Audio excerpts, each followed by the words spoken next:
ये कहानी एक ऐसे लड़के की है जिसे ऊंचाई से डर लगता है। हर कोई उसका मजाक उड़ाता है, लेकिन किस्मत उसके साथ कुछ ऐसा खेल खेलती है जिससे वो टाइम ट्रेवल करके 1000 साल पीछे चला जाता है, जहां उसकी पूरी दुनिया बदल जाती है।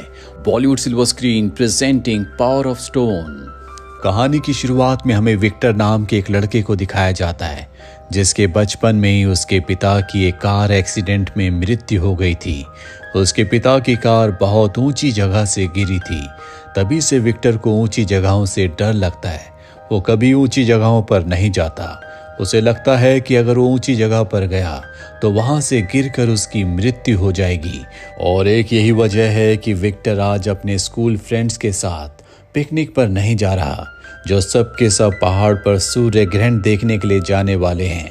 पर विक्टर की मॉम उसे समझाती है कि तुम्हें अपने फ्रेंड्स के साथ पिकनिक पर जाना चाहिए, तुम्हारे पिता हमेशा तुम्हें प्रोटेक्ट करेंगे। विक्टर उनकी बात मान जाता है और पिकनिक पर जाने के लिए तैयार हो जाता है। यहाँ से हमें कहानी 1000 साल पीछे की दिखाई जाती है, जहाँ पर एक जादूगर एक खास तरह की साधना कर रहा है। दरअसल वो पावर ऑफ स्टोन यानी कि शक्ति के पत्थर को पाना चाहता है, ताकि उस पत्थर से वो पूरी दुनिया पर राज कर सके। ये जादूगर इतना शक्तिशाली होता है कि देखते देखते अपने सामने अपने जादू से वो एक ड्रैगन बनाता है। कहानी वापस प्रेजेंट में आती है, जहां पर विक्टर अपने दोस्तों के साथ सूर्य ग्रहण देखने के लिए निकल चुका है। तब इनके सामने लकड़ी का एक ब्रिज आता है, और जब विक्टर ब्रिज के बीचों बीच होता है तभी वो फ्रीज हो जाता है, क्योंकि उसका डर उसके ऊपर हावी हो चुका है। वो आगे नहीं बढ़ पाता। उसका एक दोस्त उसकी मदद करता है और उसे वापस ले आता है। विक्टर की कमर पर एक बॉटल होती है, जिससे पानी उसकी पैंट पर गिर जाता है। उसके सभी दोस्त उसका मजाक उड़ाते हैं कि उसने अपनी पैंट पर पी कर दिया। इससे विक्टर को बहुत दुख होता है और वहां से वो भाग जाता है। विक्टर का दोस्त उसके पास आता और कहता है कि तुम्हें उन लोगों की बातों को ज्यादा सीरियस नहीं लेना चाहिए। और अब सूर्य ग्रहण भी शुरू हो चुका है, साथ ही अर्थक्वेक भी आ जाता है, जिससे विक्टर के दोस्त का पैर स्लिप हो जाता है। वो एक पहाड़ी से नीचे लटक जाता है। विक्टर से वो मदद मांगता है, क्योंकि इस तरह से वो बहुत ज्यादा देर तक यहाँ पर लटका नहीं रह सकता। लेकिन विक्टर के दिल में ऊंचाई को लेकर डर है, लेकिन फिर भी वो अपने दोस्त की मदद करने के लिए धीरे धीरे आगे बढ़ता है। हालांकि अंदर से वो बहुत ज्यादा घबराया हुआ होता है, पर इससे पहले कि वो अपने दोस्त की मदद कर पाता, उसके पीछे एक पोर्टल खुलता है जो उसे अपने अंदर खींच लेता है। विक्टर देखता है कि वो उसी जगह पर है जहां पर उसका दोस्त ऊपर पहाड़ी से नीचे लटक गया था, और यहाँ पर बहुत सारी चीजें बदली हुई है। यहीं पर हमें एक लड़के को दिखाया जाता है जिसका नाम ओस्को है। वो उस लड़की को फ्लावर्स देने के लिए आया है, जिसे वो बहुत पसंद करता है। पर इससे पहले कि वो ऐसा कर पाता, बहुत सारे लोग उसके ऊपर हमला कर देते हैं। ओस्को बहुत ही अच्छा तलवारबाज है, इसीलिए एक एक करके वो सब पर हावी हो जाता है। पर जब इनका लीडर आता है तो वो अपने सिपाहियों के साथ ओस्को को बंदी बना लेता है। दूर से विक्टर सब कुछ हैरानी से देख रहा होता है, और तभी उसका पैर स्लिप हो जाता है, जिस वजह से वो नीचे गिरता है। उसके पास जो उसका मेगाफोन था वो ऑन हो जाता है। सिपाही उससे निकल रही आवाज को सुनकर हैरान हो जाते हैं, और अब ओस्को को मौका मिल जाता है। वो यहाँ से जाते जाते विक्टर को भी अपने साथ ले जाता है। वो उसे अपने कबीले ले जाता है, पर कबीले वाले जब उसे देखते हैं तो उन्हें उस पर शक होता है। वो समझते हैं कि ये कोई जासूस है, इसीलिए विक्टर को एक कमरे में बंद कर दिया जाता है। दूसरी तरफ हमें लीडर को दिखाया जाता है, जो उसी जादूगर के पास जाता है जिसे हमने पहले भी साधना करते हुए देखा था, और अब वो उसे जाकर विक्टर के बारे में सब कुछ बताता है। वो जादूगर एक बार फिर से आग से वही ड्रैगन बनाता है और कहता है कि जिस इंसान के पास ऐसा निशान होगा वो इंसान मुझे चाहिए। और जब लीडर उस निशान को, उस ड्रैगन को देखता है तो बताता है कि विक्टर के कपड़ों पर ऐसा ही निशान था, जो सुनकर जादूगर बहुत खुश हो जाता है, क्योंकि उसे पता है कि विक्टर ही वो लड़का है जो उसे पावर ऑफ स्टोन यानी कि ताकत के पत्थर तक ले जा सकता है। विक्टर जिसे कमरे में बंद किया गया है, वो अपने फोन को यूज करना चाहता है, पर यहाँ पर सिग्नल्स नहीं होते, इसीलिए वो किसी को कॉल नहीं कर पाता, जिस वजह से विक्टर बहुत उदास हो जाता है। लेकिन तभी वहाँ पर ओलेनका नाम की एक लड़की आती है और जब वो विक्टर से बातें करती है तो बातों बातों में उसे पता चलता है कि विक्टर अपने समय से बहुत पीछे आ चुका है। वो विक्टर को बताती है कि तुम अपने समय से 1000 साल पीछे आ चुके हो। विक्टर को समझ में आ जाता है कि जब वो पोर्टल में गिरा था तो टाइम ट्रेवल करके वो अपने वक्त से 1000 साल पीछे आ गया।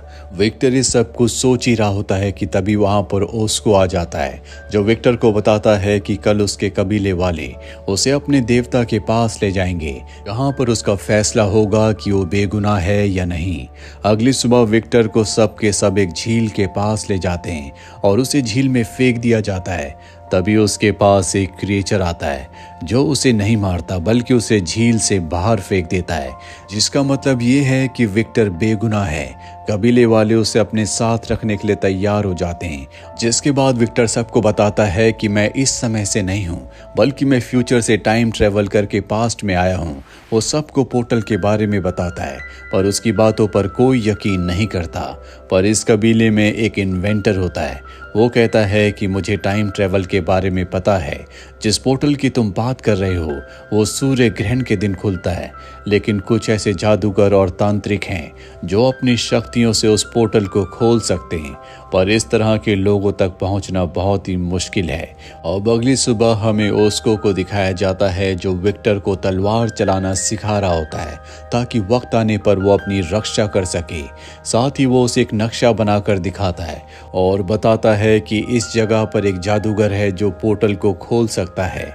विक्टर तय करता है कि वो अकेला ही उस जादूगर तक पहुंचेगा ताकि वो पोर्टल को खोल दे और विक्टर अपने समय में वापस पहुंच जाए। दूसरी तरफ हमें जादूगर को दिखाया जाता है जो अपने पक्षी को विक्टर पर नजर रखने के लिए भेजता है। विक्टर अपने सफर पर निकल चुका है, तभी उसकी मुलाकात ओलेनका से होती है। वो कहती है कि मैं तुम्हारे साथ चलूंगी, तुम अकेले उस जगह तक नहीं पहुंच सकते। ओलेनका की मदद से जल्दी वो उस जादूगर की गुफा के बाहर पहुंच जाता है। तभी विक्टर को एक विजन आता है जिसमें वो अपने आप को एक सुनसान जगह पर पाता है। उसे एक आवाज सुनाई देती है जो उससे पूछती है कि तुम यहाँ पर क्यों आए हो। विक्टर बताता है कि मैं अपने समय में वापस जाना चाहता हूँ। आवाज कहती है कि ठीक है, मैं तुम्हारी मदद करने के लिए तैयार हूँ, लेकिन इसके बदले तुम्हें मुझे अपना कोई डर बताना होगा। जिसके बाद विक्टर बताता है कि बचपन में हमारी कार बहुत ऊंचाई से नीचे गिर गई थी, तभी से मुझे ऊंचाई से डर लगता है। वो आवाज कहती है ठीक है, मैं तुम्हें तुम्हारे समय में वापस भेज दूंगी, लेकिन सबसे पहले तुम्हें एक जादुई पत्थर को ढूंढना होगा, क्योंकि उस पत्थर के बिना तुम अपने समय में वापस नहीं जा सकते। उस पत्थर को पाने के लिए तुम्हें बिना पंख वाले पक्षियों के घोंसले को ढूंढना होगा। जब तुम उस जगह पहुंचोगे तो वहां से कपड़े को उड़ाना और वो कपड़ा जिस भी दिशा में जाएगा तुम्हें वहीं जाना होगा जहां तुम्हें वो जादुई पत्थर मिलेगा। याद रखना वो कोई मामूली पत्थर नहीं है, उसमें बहुत सारी शक्तियां हैं और वो पत्थर वो शक्तियां तभी काम करेंगी जब दो सच्चा प्यार करने वाले उसे छुएंगे। जिसके बाद विक्टर अपने विजन से बाहर आ जाता है। जो कुछ उसने देखा था वो ओलेनका को बताता है। ओलेनका कहती है कि मैं एक ऐसे गांव को जानती हूँ जहाँ पर लोग पक्षियों की तरह घोंसला बनाकर रहते हैं। जल्दी ये दोनों के दोनों उस गांव में पहुंच जाते हैं। जिसके बाद विक्टर अपने बैग से कपड़ा निकाल कर हवा में उड़ाता है और अब ये दोनों के दोनों उस कपड़े का पीछा करते हैं जो एक झील के पास जाकर गिरता है, जहां विक्टर को जादुई पत्थर मिल जाता है जो कि शक्ति का पत्थर है, जिस पत्थर की जादूगर को जरूरत है। जादूगर को पता चल चुका है कि विक्टर को जादुई पत्थर मिल चुका है, इसीलिए वो लीडर के सिपाहियों को उसे पकड़ने के लिए भेजता है। लेकिन तभी इन्वेंटर का एक साथी आकर उसे बचा लेता है। जिसके बाद विक्टर उस जादुई पत्थर को लेकर उसी पोर्टल के पास जाता है जिससे टाइम ट्रेवल करके वो अपने समय से 1000 साल पीछे आ गया। विक्टर पोर्टल को जादुई पत्थर से खोलना चाहता है पर जादुई पत्थर काम नहीं करता। इन्वेंटर उसे कहता है कि जब तक इस पत्थर पर बिजली नहीं गिरेगी ये काम नहीं करेगा, इसीलिए हमें इसे कबीले में सबसे ऊंची जगह पर रखना होगा। जिसके बाद ये सब उस पत्थर को कबीले की सबसे ऊंची जगह पर छुपा देते हैं ताकि उस पर बिजली गिरे।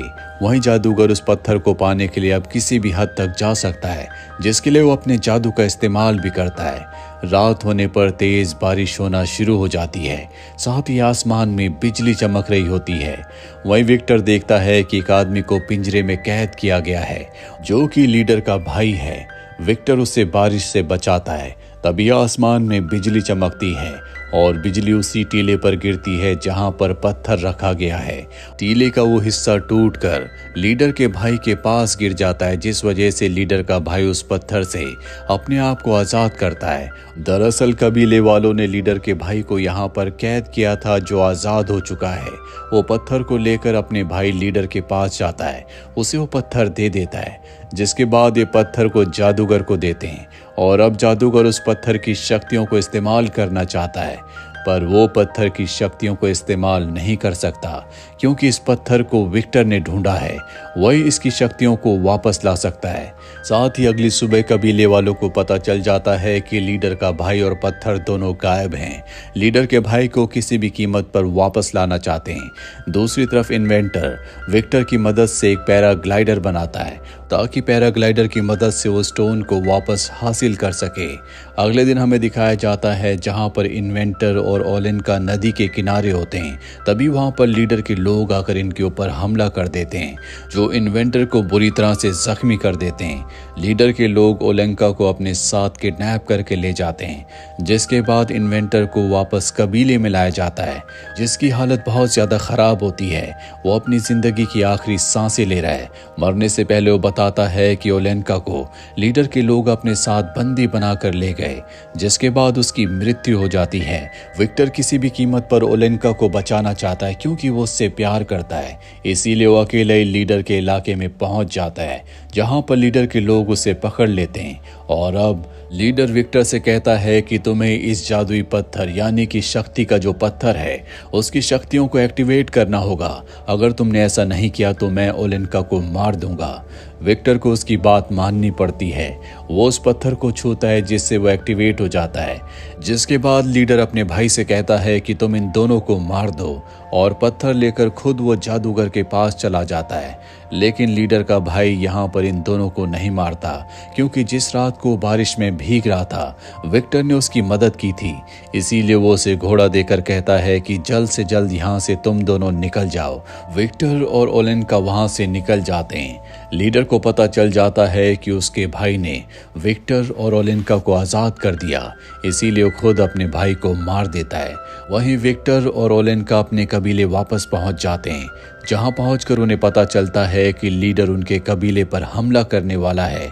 उनके साथ एक बहुत बड़ा मॉन्स्टर भी है, जो पत्थरों से बना हुआ है। और अब जबकि वो सब के सब इनके कबीले तक पहुंच जाते हैं, तो कबीले के जितने भी लोग होते हैं वो मॉन्स्टर को रोकने की कोशिश करते हैं, लेकिन वो बहुत ही शक्तिशाली होता है, कोई उसे काबू में नहीं कर पाता। तभी उनकी नज़र जादूगर पर पड़ती है, जो अपनी शक्तियों से उस मॉन्स्टर को काबू कर रहा था। उसको अब एक प्लान बनाता है। वो किसी भी तरह से मॉन्स्टर को अपने पीछे नदी तक ले जाना चाहता है, ताकि उसे नदी में डुबाकर मार सके। वो उस मॉन्स्टर के सामने आकर उसका ध्यान अपनी तरफ आकर्षित करता है। वो मॉन्स्टर ओस्को के पीछे पीछे नदी तक पहुंच जाता है, जिसके बाद ओस्को नदी में कूद जाता है और बड़ी चालाकी से उस मॉन्स्टर को भी नदी में गिरा देता है। कबीले वालों को लगता है कि मॉन्स्टर मारा गया। वो सब के सब बहुत खुश हो जाते हैं, और तभी सबकी नजर आसमान में पड़ती है। आज भी सूर्य ग्रहण है, और सूर्य ग्रहण होते ही वो पोर्टल एक बार फिर से खुल जाएगा। विक्टर जल्दी उस पोर्टल के पास पहुंच जाता है। जल्दी सूर्य ग्रहण होता है, लेकिन सूर्य ग्रहण होने के बाद भी पोर्टल नहीं खुलता, जिससे विक्टर को समझ में आ जाता है कि अब भी मॉन्स्टर जिंदा है, जिसे जादूगर उस जादुई पत्थर से कंट्रोल कर रहा है। और जब तक उसके पास जादुई पत्थर की शक्तियां हैं, पोर्टल नहीं खुलेगा। इसीलिए वो वापस कबीले आ जाता है, जहां पर लीडर के लोगों ने पूरे गांव पर हमला किया है। पर इन्वेंटर के जो लोग होते हैं जल्दी उन सब को अपने काबू में कर लेते हैं। पर तभी अचानक से एक बार फिर से वही मॉन्स्टर नदी से बाहर आ जाता है, और अब विक्टर सोचता है कि उसने कुछ नहीं किया तो सब के सब मारे जाएंगे, साथ ही वो अपने समय में वापस नहीं जा पाएगा।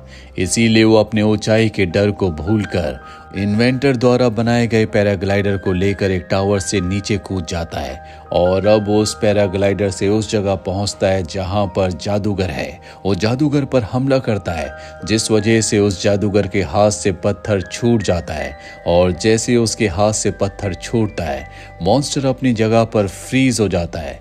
विक्टर जल्दी से उस पत्थर को उठा लेता है, जिसके बाद लीडर उसके सामने आता है और कहता है कि ये पत्थर मेरे हवाले कर दो, पर विक्टर ऐसा नहीं करता।